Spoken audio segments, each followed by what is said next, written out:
friends, Paul here in the RoJoBe Music Workshop, and welcome to part 4 of the Bowlback Mandolin project, neck reset and eventually left-hand conversion. Okay, so the neck I glued in yesterday, Wednesday, and it's now a little after 1:30 in the afternoon the next day, and I'd made up a little bit of filler for this part here, and I filled it and sanded it and got it nice and flush with everything else, and it's pretty much perfect now. So it is time now to glue the fretboard on. And you may remember there was this little piece of the fretboard left behind on the neck, which I've left there to help me with alignment. That's absolutely not a problem. That'll glue together perfectly, and you really won't see the join. However, there may be a tiny little line in some places where the joins are, but as I said, I've got some of this shellac. Obviously, be able to read it, but the colour is oak, which I think should match the colour of this fairly well.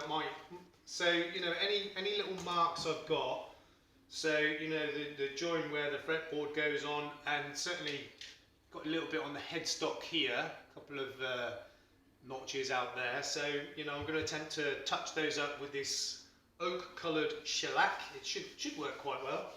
Should be a close enough colour match to to not exactly hide it completely, but certainly make it look a lot better. So it's time to glue the fretboard on. So obviously I've got the mandolin and the fretboard, which incidentally I've now inserted the nut in left-handed orientation. Oh, excuse me. I'm not going to, clean and polish the fretboard until it's on the instrument. It'd just be a bit easier. And I'm going to do all of the cleaning and polishing of the whole instrument. Once all the glue is set up and prior to putting the thing back together. So there's no point doing that yet. So I need some glue. I need a paintbrush, which I've already put back in the back room, so let me just grab that.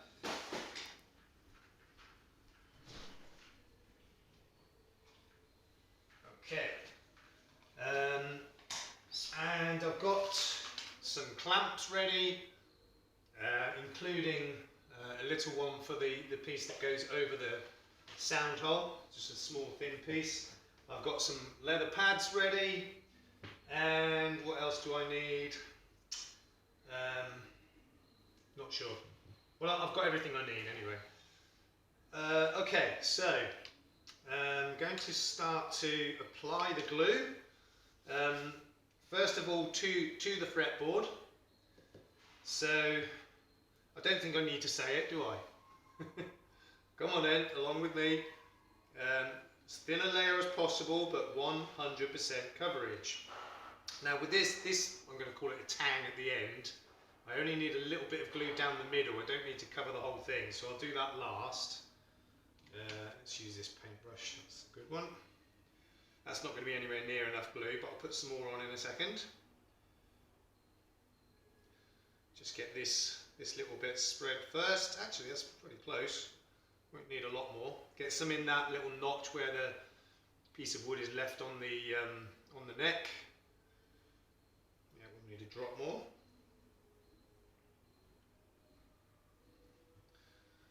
Okay, so quite a crucial stage now in this little project. It's obviously very important to make sure that I get the fretboard aligned properly on the neck.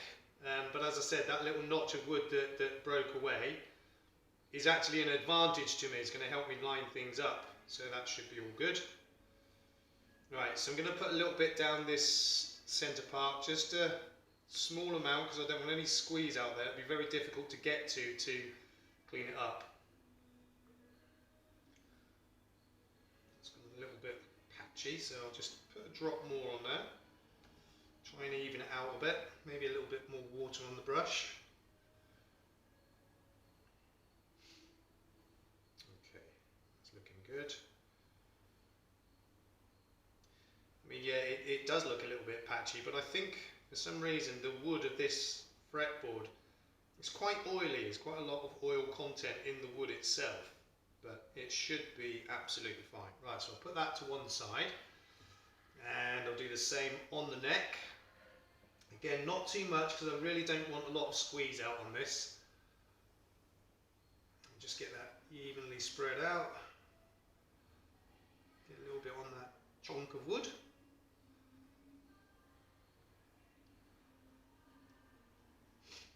Okay. Let's get down the body part as well.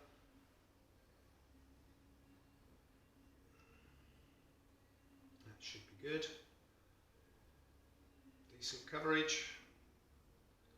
100% to be precise. Get a little bit on that brace as well, where the fretboard sits on there, and just a little bit on there. That's looking good. Right, okay, that's good. Let's just put the glue away, out of my way. Okay, so fretboard going on. I'm going to get a little bit of cloth ready. It's going to need some clean up, I'm sure. I've got some water in there. Okay, here we go. So let's get that lined up with that notch of wood first.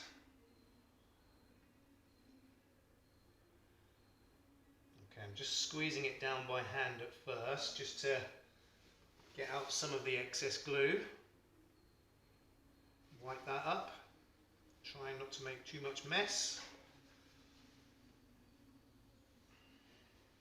I mean, as I've said many times in the past, glue squeeze out is a good sign, especially if you've not used much glue, because it shows you're getting good contact, which is obviously exactly what you want, but it is messy.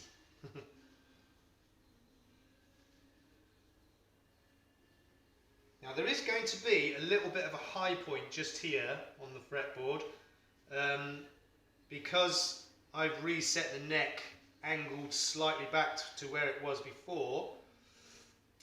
So the angle of the neck kind of raises above the body slightly, so I'm going to have to press that part of the fretboard down, and it is going to end up with a little bit of a high point here, but that's quite common on many stringed instruments, and it's not going to be a problem. Right, yeah, it's quite a bit of squeeze out still. I need to clean up. Ooh. That's the problem with these bowlbacks, they don't sit still. Wobbling about all over the place. That's looking pretty good. This other side.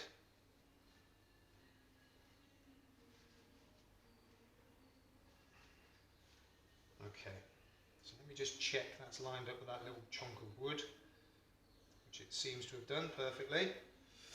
Oh no, it's moved. Right, do again.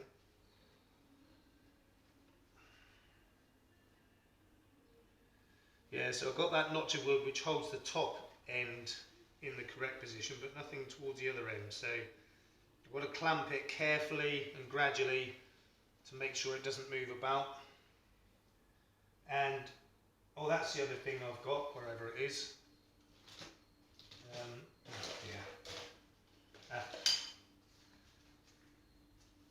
I've got this piece of wood I've been using as a sanding block. Just rip that sandpaper off. Easier said than done. Oh.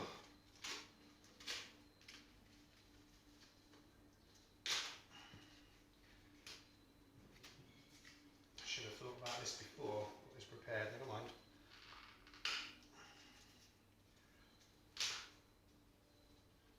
Get that. Right, I just need to pull these staples out, because this material side is going to go against the fretboard to protect it. So it's just a flat piece of wood with some material on one side.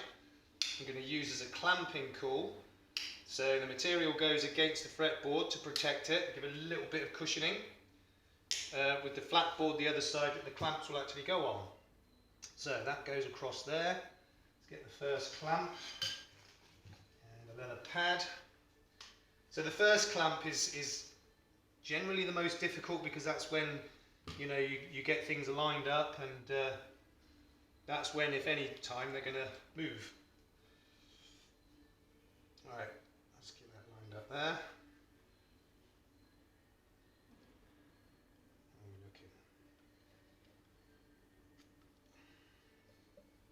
Right, first clamp going on. I won't do it up too tight just yet until I'm sure that everything's lined up. How's that looking? Good. Right. Yeah, as I said, these bowlbacks, the problem is they just don't sit still. Let's move that back there a bit. Right, next clamp, leather pad. I'm going to go sort of in the middle part of the fretboard, neck.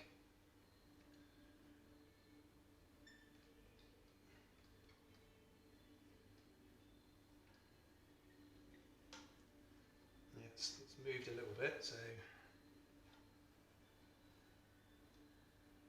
okay.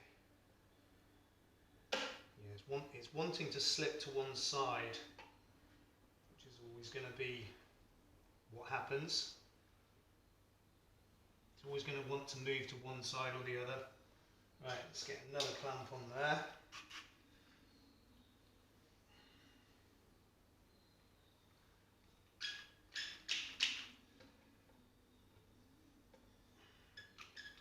Yeah, it's moved again, so I'm going to line it back up.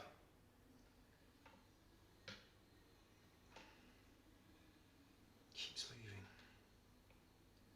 Actually, I'm going to turn that clamp around and put it on the other side. That might help to pull it back again.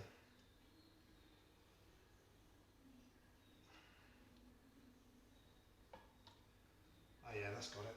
Well done.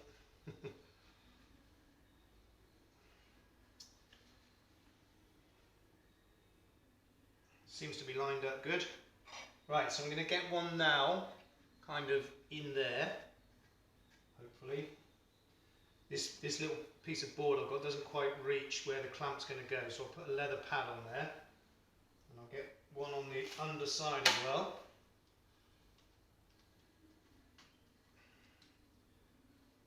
This is the tricky bit, getting the clamp in there. Actually, I don't need the leather pad, I've got a cork pad on there, so that should be fine. Let's get that one in there.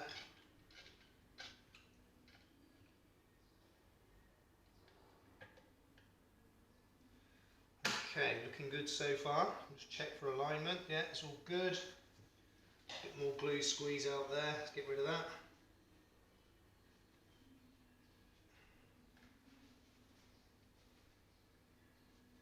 This side. As I said, with this shellac finish, any glue that is left over will clean up quite easily, but I want to get as much off as possible now to give me less work to do later. Just smearing it all over the place at the moment. Okay, that's good. Check alignment is still good. Yep. Oh, just moved that clamp now.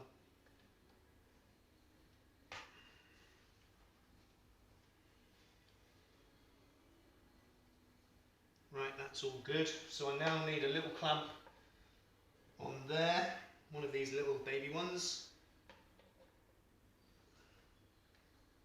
Quite awkward to get in there, but it should be alright. How's that looking? Excellent. Okay. So, before I tighten all the clamps up, I just want to check alignment one more time. That's looking good there.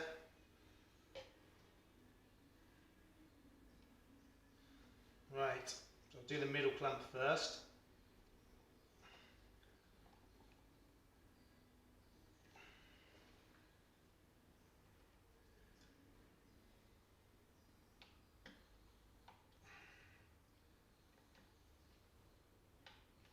one more check for alignment and we're good. So I'll just clean up the glue again.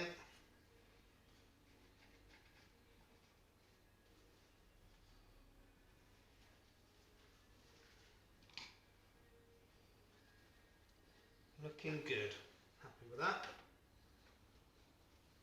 There's a lot of glue squeezed out there that I just can't get to between those two clamps.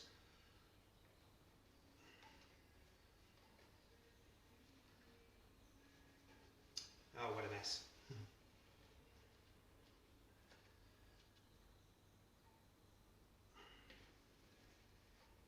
Okay, I've got most of it now. Right. So all the clamps are tight. I'm just going to finally check again for alignment. We're looking really good at the top. Middle's feeling good. Bottom end is good. On the body itself, looking good. And the little tang at the end. Perfect. Great. Okay, so that is the fretboard attached and glued up. I'm going to leave that for quite a while before I take the clamps off of that. I want to make sure that's well and truly and properly stuck. And probably what I will actually end up doing is leaving this for several days before I actually start to put it back together, because I want to make sure the glue, not only on the fretboard but most importantly on the neck, is well and truly dry and set. Because it's surprising to know that with a mandolin, albeit a small instrument, once you've got all of the strings on, 8 strings, don't forget, steel strings, strung up to tension at a high pitch, there is a lot of tension on the neck. So, you know, the joint has to be perfect. You know, the tension on all of the strings on a mandolin is a lot higher than you might think. I don't know the figures offhand, but I know that a mandolin strung up to full pitch on all 8 strings is really, really pulling on that neck with a lot of tension. So, you know, it's crucial, as with all instruments, that the neck joint is really, really strong and secure. And I'm pretty confident that it's as good as it should be. Not 100%. You know, the time when you string it up is when you know if your work is good or not. I just want to try and push that fretboard across a little bit at the top there. It seems to have moved out of alignment slightly. Let's see, what can I use to do that? Use one of my big heavy duty clamps and just squeeze it across, if I can figure out how to use it. There we go. It just seems to have moved out of alignment slightly by about ½ a millimetre.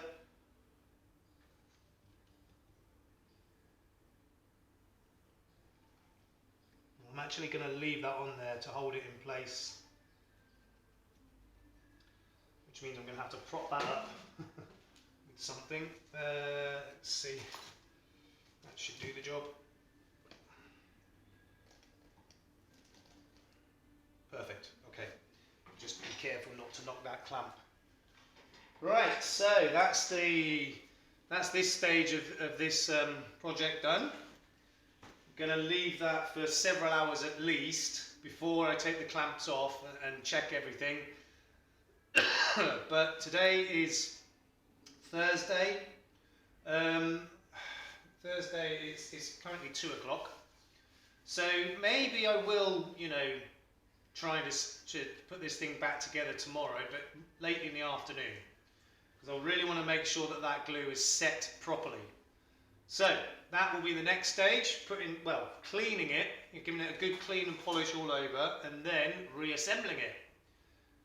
So I will reassemble it tomorrow. I'll clean and polish it, reassemble it, but not put the strings up to full tension. Just put a little bit of tension on them, just to check the setup, but not actually bring them right up to full tension just yet. I'll do that. I'll leave it a couple of days at least.